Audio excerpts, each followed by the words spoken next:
పోసాని కృష్ణమురళి గారి అరెస్టు సమాచారము పనవాళ్ళు సుధాకర్ రెడ్డి గారు ఫోన్ చేసి అనంతపురం పోలీసులు వచ్చి అరెస్ట్ చేశారంట, బెయిల్కి ఏర్పాట్లు చేసుకోవాలి, నేను వస్తున్నాను, వెంటనే మన వాళ్ళ కబురు అందజేయండి అన్నారు.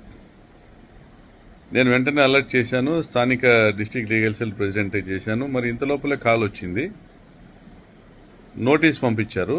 ఆ నోటీస్ చూస్తే పోసాని కృష్ణమురళి గారిని అరెస్ట్ చేయడానికి పోలీసులు ఇచ్చినటువంటి నోటీస్ చూస్తే 27వ తారీఖు అంటే 27/2/2025 సంవత్సరం అంటే రేపటి డేట్తో నోటీస్ ఇచ్చారు. ఈరోజు అరెస్ట్ చేసి తీసుకెళ్లారు. పోసాని కృష్ణమురళి గారు ఎప్పుడూ కూడా ఒక పద్ధతిగా మాట్లాడేవాడు, ప్రభుత్వాన్ని పాలసీ మీద విమర్శించినవాడు తప్ప ఏ రోజు కూడా పద్ధతి దాటి మాట్లాడింది లేదు.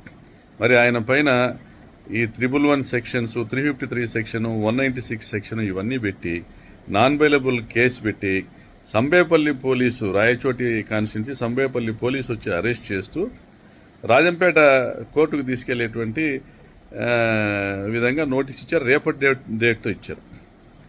మరి ఈ దేశంలో రేపటి డేటుతో నోటీస్ ఇచ్చి ఈరోజు అరెస్ట్ చేసే పోలీసులు చంద్రబాబు ప్రభుత్వంలో తప్ప ఎక్కడ కూడా దొరకరు.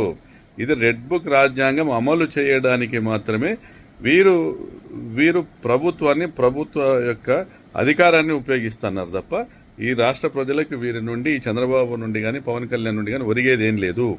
ఇవాళ పవన్ కళ్యాణ్ అసెంబ్లీలో మాట్లాడుతూ ఒకటే అన్నాడు, ఏ విధంగా అయితే ప్రతిపక్ష పార్టీ నాయకులు ప్రభుత్వంపై విమర్శలు చేస్తారో వారందరినీ కూడా అణచివేసేదానికి మనం ఒక తీర్మానం చేయాలి, సోషల్ మీడియాని కట్టడి చేసేదానికి తీర్మానం చేయాలని అన్నారంటే అసెంబ్లీ సాక్షిగానే పోసాని కృష్ణమురళి అరెస్టుకు కుట్ర జరిగిందని తెలియజేస్తాం.